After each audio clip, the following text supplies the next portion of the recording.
ఒకేలాగా వేపుళ్ళు చేసుకుంటే ఏం బాగుంటుంది. ఈసారి ఇలా చేసి చూడండి, చాలా బాగుంటుంది. ఈ బెండకాయ వెల్లుల్లి కారం మీకు కనీసం 3 నుంచి 4 రోజుల పాటు నిల్వ ఉంటుంది. టేస్ట్ కూడా చాలా బాగుంటుంది. బెండకాయ వెల్లుల్లి కారం కోసం ముందుగా అరకిలో లేత బెండకాయలను తీసుకొని వాటిని బాగా కడిగి ఇలా క్లాత్తో తుడుచుకొని పక్కన ఆరబెట్టుకోవాలి. దీనివల్ల డీప్ ఫ్రై చేసేటప్పుడు బాగుంటుంది అండ్ ఆ జిగురు కూడా పోతుంది. ఇలా ఒక్కొక్కటి తుడుచుకొని పక్కన పెట్టుకోవాలి. ఈ బెండకాయ వెల్లుల్లి కారం టేస్ట్ భలే ఉంటుందండి.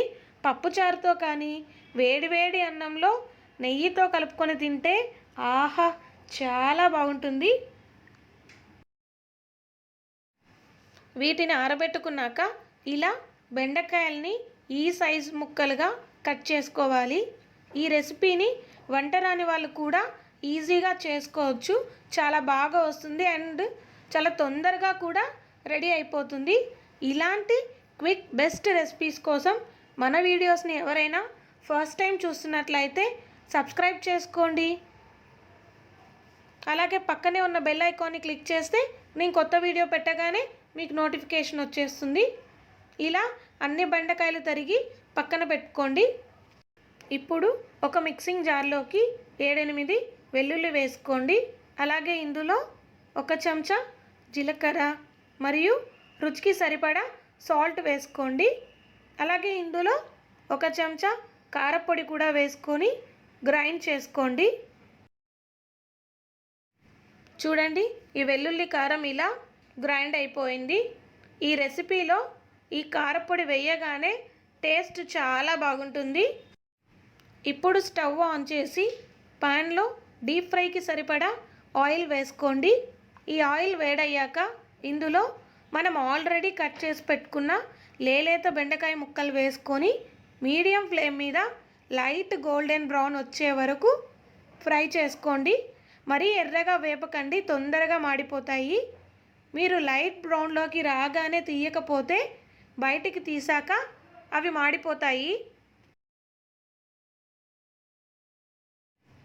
చూడండి, ఇలా ఫ్రై అయ్యాక ఆయిల్ నుండి తీసి ఒక బౌల్లోకి వేసుకోండి.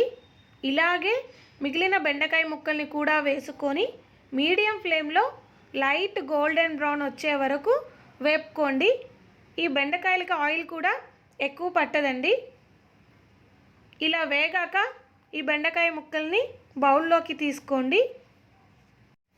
ఇప్పుడు మనం ఆల్రెడీ చేసి పెట్టుకున్న వెల్లుల్లి కారాన్ని బెండకాయలు వేడిగా ఉన్నప్పుడే వేసుకొని బెండకాయ ముక్కలకి బాగా పట్టించండి. అప్పుడే బాగా పడుతుంది ముక్కలకి. ఇలా ఈ బెండకాయ ముక్కలన్నిటికీ కూడా ఈ వెల్లుల్లి కారాన్ని బాగా పట్టించండి. ఇప్పుడు అదే నూనెలో పిడికెడు పల్లీలు వేసుకొని మంట మీడియం ఫ్లేమ్లో పెట్టుకొని లైట్ గోల్డెన్ బ్రౌన్ వచ్చే వరకు వేయించుకోండి. ఇవి లైట్ గోల్డెన్ బ్రౌన్లోకి రాగానే ఆయిల్ నుండి తీసి బెండకాయ ముక్కల్లోకి వేసుకోండి.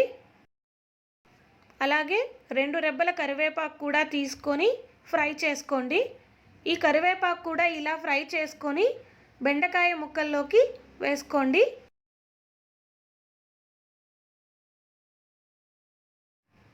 అంతే, బెండకాయ వెల్లుల్లి కారం రెడీ.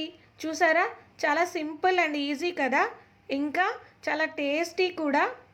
చిన్నప్పుడు పెద్దవాళ్ళు చెప్పేవాళ్ళు కదా, బెండకాయ తింటే మ్యాథ్స్ బాగా వస్తుందని. అది ఏమో నాకు తెలియదు, కానీ ఈ బెండకాయ వల్ల చాలా హెల్త్ బెనిఫిట్స్ ఉన్నాయండి.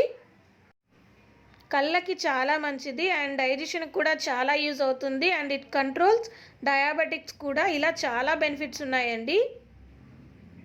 ఏంటి, ఈ రెసిపీ నచ్చిందా మరి? అయితే తప్పకుండా మీరు ట్రై చేయండి. మీకు ఎలా కుదిరిందో ఫీడ్బ్యాక్ కమెంట్ చేయండి.